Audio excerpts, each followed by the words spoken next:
amazing feeling of freedom.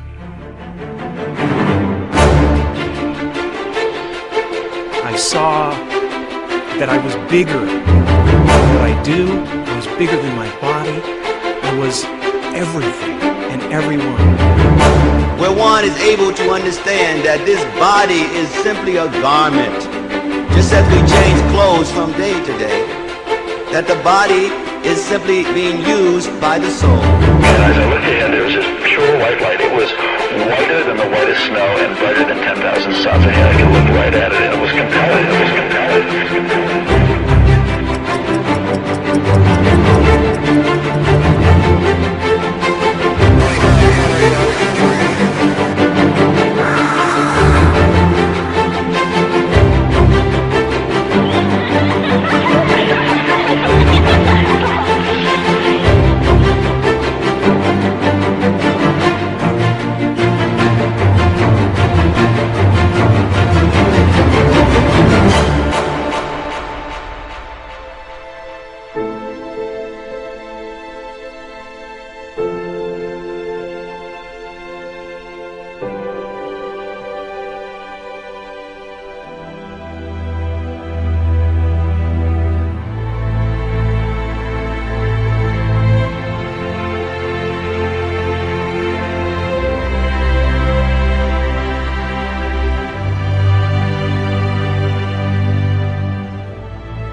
The human heart is now documented as the strongest generator of both electrical and magnetic fields in the body. Now this is important because we've always been taught that the brain is where the action is. The brain has an electrical field, it does have a magnetic field, but they're relatively weak compared to the heart. The heart is about 100 times stronger electrically and up to 5,000 times stronger, 5,000 times stronger magnetically than the brain. And the reason this is important is because the physical world as we know it is made of those two fields of energy, electrical and magnetic fields of energy, electromagnetic fields. Our own physics books now tell us if we can change either the magnetic field of an atom or the electrical field of the atom, by doing that we literally change that atom. We change the stuff that our bodies in this world are made of. And it appears now that the human heart is designed to do both, to change both the electrical field and the magnetic field of our bodies and our world, and they do so in response to the emotions that we create between our heart and our brain.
there are 300,000 manuscripts and books on peace.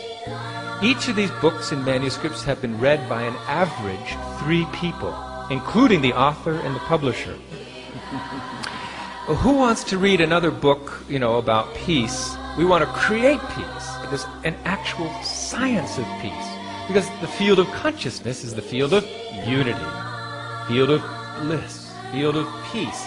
On a tangible, palpable, powerful, physical level, millions of times more powerful than the nuclear force, if we can just access it. But consciousness can access it. What we need are more peacemakers who develop their nervous systems to the point where they become lighthouses of peace, radiating peace.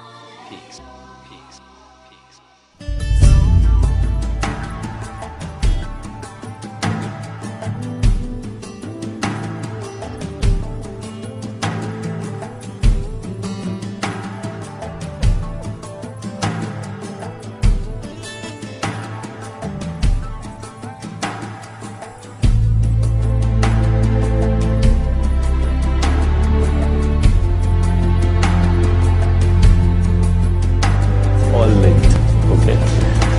But when it comes to a tsunami or shift in the tectonic plates, if you really believe in consciousness, even that, you would say, has a connection to turbulence in the collective mind, because we are part of nature, right? You are part of nature. You're not outside of nature. So if the collective mind is turbulent, nature is turbulent. We tend to separate ourselves from nature, but we're not. If we settle down, maybe nature will settle down.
Over the past 18 years, our research center has investigated heart-brain interactions, how the heart and the brain communicate with each other, and how that affects consciousness and our perceptions.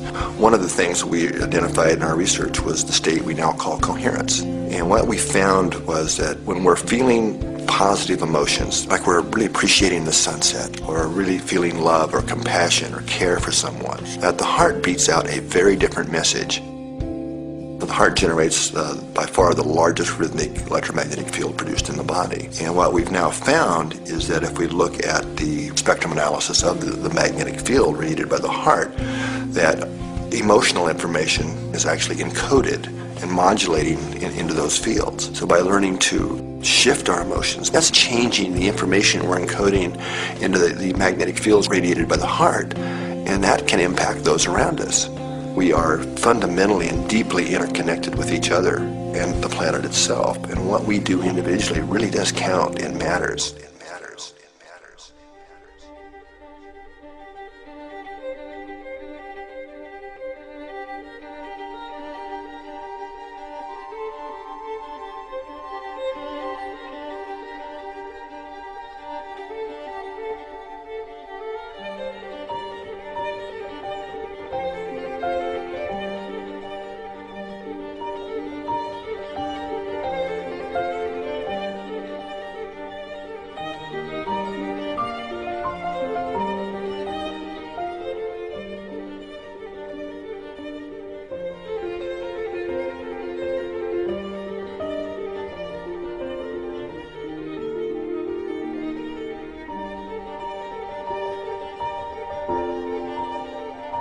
but resurrected in a way by one man who says he has discovered behind me here not only the first pyramid on the entire European continent, but the largest, biggest valley of pyramids in the entire world. In only a few months of excavation, plenty of stonework has already been discovered.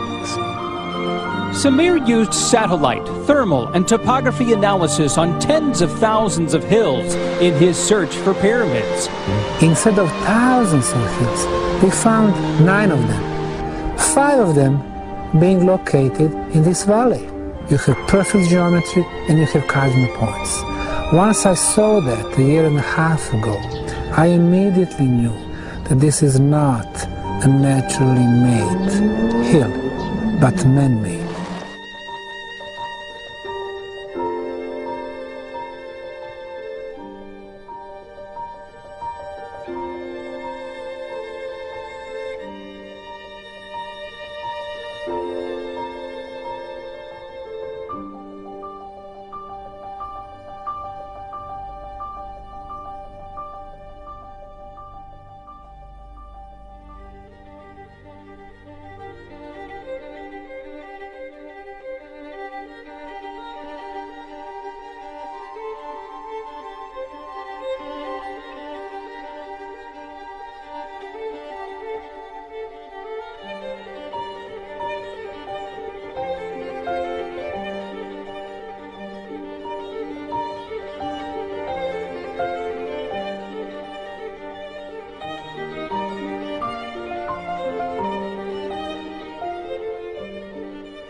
Guatemalan archaeologists are making a fascinating discovery. Let's go to CNN's Brooke Baldwin.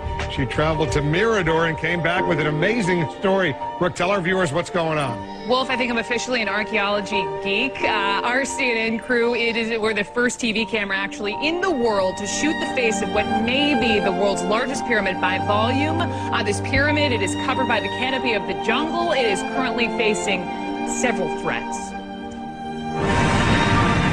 From the air, it looks like just jungle, but these forests in Guatemala hide an ancient secret. The city of Mirador, often referred to as the cradle of Mayan civilization, the size of a modern-day metropolis. This is no mountain. It's a pyramid, and according to the Mirador Basin Project, it may be the largest pyramid by volume in the world.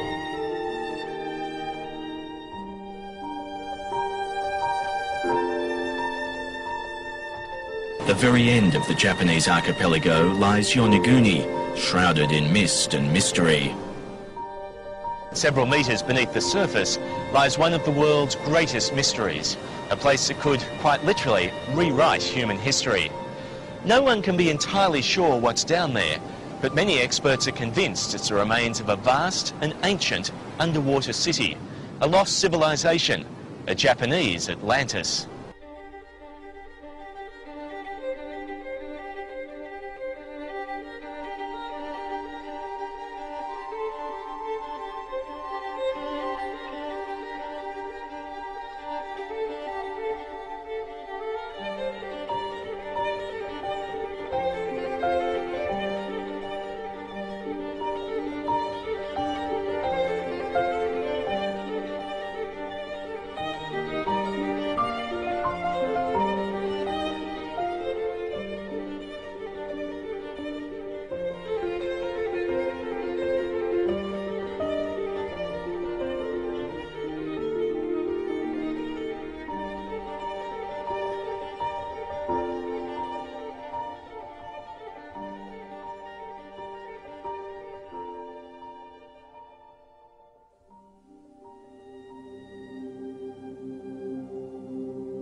we look for a glorious denouement, when we will discover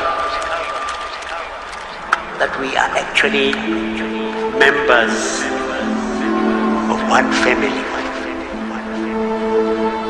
Help make our planet a more peaceful, healthy, and equitable place to live. The path of forgiveness instead of revenge. The path of reconciliation instead of retribution. I believe that in the end, it is kindness and generous accommodation that are the catalyst for real change.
That which you give your energy and your emotion to becomes your reality.